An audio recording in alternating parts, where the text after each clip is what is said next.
ഇന്നത്തെ ക്ലാസ്സിൽ ഫിസിക്സിലെ ആദ്യത്തെ ചാപ്റ്ററായ ഭൗതിക ലോകമാണ് പറയുന്നത്. ശാസ്ത്രം എന്ന പദത്തിൻ്റെ ഉൽപ്പത്തി ലാറ്റിൻ പദമായ സയൻറ്റിയ എന്നതിൽ നിന്നാണ് വന്നിട്ടുള്ളത്. പ്രകൃതി എന്നർത്ഥമുള്ള ഗ്രീക്ക് പദത്തിൽ നിന്നാണ് ഭൗതികശാസ്ത്രം എന്ന പദം ഉണ്ടായത്.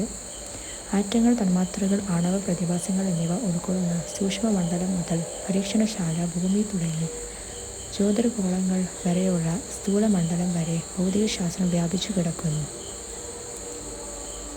പിന്നെ ഭൗതികശാസ്ത്രത്തിൻ്റെ ശാഖകളെ പറ്റിയിട്ടാണ് പറയുന്നത്.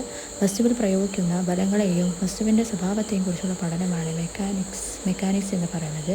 നിശ്ചലാവസ്ഥയിലുള്ള വസ്തുക്കളെ കുറിച്ചുള്ള പഠനമാണ് സ്റ്റാറ്റിക്സ് എന്ന് പറയുന്നത്. ചലനത്തെക്കുറിച്ചുള്ള പഠനം ഡൈനാമിക്സ് ആണ്. താപോർജ്ജത്തെയും ഊർജ്ജമാറ്റത്തെയും കുറിച്ചുള്ള പഠനമാണ് തെർമോഡൈനാമിക്സ് എന്ന് പറയുന്നത്. പ്രകാശത്തിൻ്റെ സ്വഭാവ സവിശേഷതകളെക്കുറിച്ചുള്ള പഠനമാണ് ഒപ്റ്റിക്സ് എന്ന് പറയുന്നത്. വൈദ്യുതകാന്തിക ശക്തികളെക്കുറിച്ചുള്ള പഠനമാണ് ഇലക്ട്രോമാഗ്നറ്റിസം എന്ന് പറയുന്നത്. ആകാശഗോളങ്ങളുടെ ഭൗതിക സ്വഭാവങ്ങളെക്കുറിച്ചുള്ള പഠനമാണ് ആസ്ട്രോഫിസിക്സ് എന്ന് പറയുന്നത്. ദ്രവ്യത്തെയും ഊർജ്ജത്തെയും കുറിച്ചുള്ള ഏറ്റവും അടിസ്ഥാന തലത്തിലുള്ള പഠനമാണ് ക്വാണ്ടം ഫിസിക്സ് എന്ന് പറയുന്നത്. ആറ്റത്തിൻ്റെ ഘടനയെക്കുറിച്ചുള്ള ഭൗതികശാസ്ത്ര പഠനമാണ് അറ്റോമിക് ഫിസിക്സ് എന്ന് പറയുന്നത്. ആറ്റങ്ങളുടെ ന്യൂക്ലിയസിലെ ഘടന, സ്വഭാവം എന്നിവയുമായി ബന്ധപ്പെട്ട പഠനമാണ് ന്യൂക്ലിയർ ഫിസിക്സ് എന്ന് പറയുന്നത്. പിന്നെ ചാർജുകളെ പറ്റിയും കാന്തികത്തെ പറ്റിയും പ്രവഹിക്കുന്ന ശാസ്ത്രശാഖയാണ് വൈദ്യുത കാന്തികം എന്ന് പറയുന്നത്. പിന്നെ ആൽബർട്ട് ഐൻസ്റ്റീനെ കുറിച്ചിട്ടാണ് അടുത്തത്. 1879 ജർമ്മനിയിലെ ഉൾമ് എന്ന സ്ഥലത്താണ് ഇദ്ദേഹം ജനിച്ചത്. 1905 സവിശേഷ ആപേക്ഷിക സിദ്ധാന്തം ആവിഷ്കരിച്ചു. E=mc² എന്ന ഊർജ്ജ സമവാക്യം രൂപീകരിച്ചത് ആൽബർട്ട് ഐൻസ്റ്റൈൻ ആണ്. പിന്നെ സാമാന്യ ആപേക്ഷിക സിദ്ധാന്തം general theory of relativity Albert Einstein ആണ് ആവിഷ്കരിച്ചത്. പ്രകാശ വൈദ്യുത പ്രഭാവത്തിൻ്റെ സ്വഭാവങ്ങളൊക്കെ വിശദീകരിച്ചിട്ടുണ്ട് ആൽബർട്ട് ഐൻസ്റ്റൈൻ. പിന്നെ ഐൻസ്റ്റൈൻ്റെ പ്രധാനപ്പെട്ട മറ്റ് സംഭാവനകളാണ് അടുത്തതായിട്ട് പറയുന്നത്. മാക്സ് പ്ലാങ്കിൻ്റെ തമോവസ്തു വികിരണ നിയമത്തിൻ്റെ വ്യുൽപ്പത്തിയിൽ നിന്ന് വ്യത്യസ്തമായി ഒരു ഉത്തേജിത ഉത്സർജനത്തിൻ്റെ സങ്കല്പം മുന്നോട്ട് വെച്ചിട്ടുണ്ടായിരുന്നു. ആധുനിക പ്രപഞ്ച വിജ്ഞാനി ഒരു വാതകത്തിൻ്റെ ഭാരിച്ച ബോസോണുകളുടെ ക്വാണ്ടം സ്ഥിതികാവസ്ഥ, ക്വാണ്ടം ബലതന്ത്രത്തിൻ്റെ ആവിഷ്കാരത്തിലുള്ള വിമർശനാത്മക വിശകലനം എന്നിവയ്ക്ക് മുന്നോടിയായ പ്രപഞ്ചത്തിൻ്റെ സ്ഥിരാവസ്ഥ മാതൃക എന്നിവയാണ് ആൽബർട്ട് ഐൻസ്റ്റൈൻ്റെ സംഭാവനകൾ ആയിട്ട് ഇവിടെ കൊടുത്തിട്ടുള്ളത്. പിന്നെ ഏകീകരണ പ്രക്രിയ കൈവരിച്ച പ്രകൃതിയുടെ വിവിധ ഫലങ്ങൾ അല്ലെങ്കിൽ മേഖലകളെ പറ്റിയിട്ടാണ് അടുത്തൊരു ബോക്സിൽ പറഞ്ഞിട്ടുള്ളത്. അത് ശാസ്ത്രജ്ഞന്മാരും അവരുടെ ഭാഷയും ഏകീകരണ തന്ത്രങ്ങളെ പറ്റിയിട്ട് പറയുന്നുണ്ട്. അത് ജസ്റ്റ് വായിച്ചു നോക്കാവുന്നതാണ്. പിന്നെ സത്യേന്ദ്രനാഥ് ബോസിനെ പറ്റിയിട്ടാണ് അടുത്ത് പറയുന്നത്. 1894 കൽക്കത്തയിലാണ് സത്യേന്ദ്രനാഥ് ബോസ് ജനിച്ചത്. 20ാം നൂറ്റാണ്ടിൽ ഭൗതികശാസ്ത്ര പുരോഗതിക്ക് അടിസ്ഥാനപരമായ സംഭാവനകൾ നൽകിയ ഇന്ത്യൻ ശാസ്ത്രജ്ഞനാണ് സത്യേന്ദ്രനാഥ് ബോസ്.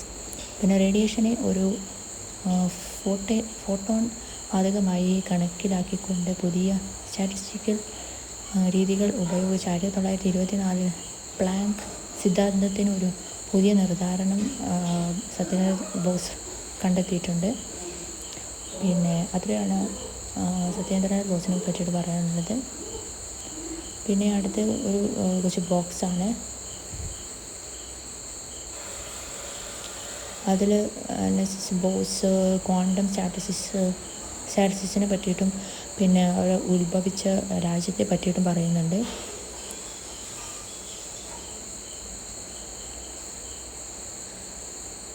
ശാസ്ത്രജ്ഞന്മാരുടെ പേരാണ് ആദ്യമായിട്ട് പറയുന്നത്. എൻറിക്കോ ഫെർമി നിയന്ത്രിത അണുവിഘടനം ഇറ്റലിയിലാണ് രൂപം കൊണ്ടത്.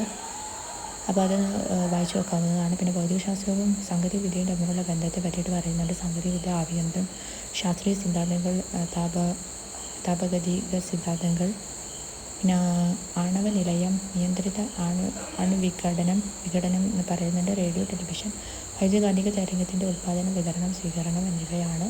പിന്നെ കമ്പ്യൂട്ടർ, ഡിജിറ്റൽ ലോജിക്കാണ്. ലേസർ അനുവർത്തിത വികിരണം കൊണ്ടുള്ള പ്രകാശവർദ്ധനമാണ്. പിന്നെ അത്യുന്നത കാന്തിക ക്ഷേത്ര നിർമ്മിതി അതിചാലതയാണ്. ഇലക്ട്രിക് ജനറേറ്റർ ഫാരഡേയുടെ വൈദ്യുത കാന്തിക പ്രേരണ നിയമങ്ങളാണ്. പിന്നെ ജലവൈദ്യുത ശക്തി ഗുരുത്വാകർഷണ സ്ഥിതികോർജ്ജത്തെ വൈദ്യുതോർജ്ജമാക്കി മാറ്റുന്നതാണ്. പിന്നെ പ്രതിപതന രോധന പൂശലുകൾ, നേരിയ ഇൻ്റർഫറൻസ് സ്ഥലങ്ങളാണ് എന്നിവ ഇവിടെ കൊടുത്തിട്ടുണ്ട്. ഈ സാങ്കേതിക വിദ്യകൾ അതിൻ്റെ ശാസ്ത്രീയ സിദ്ധാന്തങ്ങളുമാണ് ഒരു ബോക്സൊക്കെ ആയിട്ട് ഇവിടെ കൊടുത്തിട്ടുള്ളത്.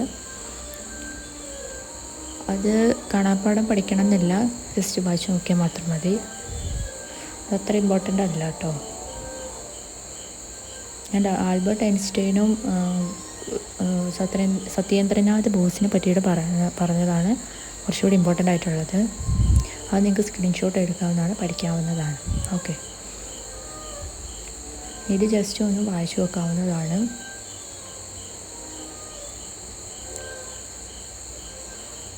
നിങ്ങൾക്ക് വേണമെങ്കിൽ സ്ക്രീൻഷോട്ട് എടുക്കാം.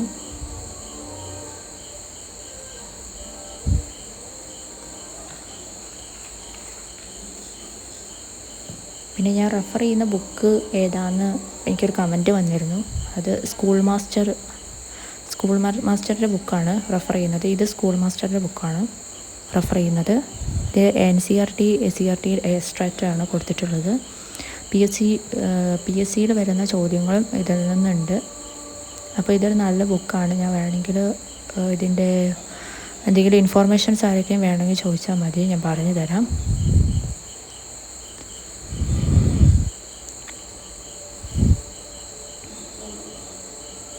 ഇത് ക്ലാസ് 5ാം ക്ലാസ് മുതൽ 12ാം ക്ലാസ് വരെയുള്ള എല്ലാം ഉൾപ്പെടുത്തിയിട്ടുണ്ട്. ഓക്കെ,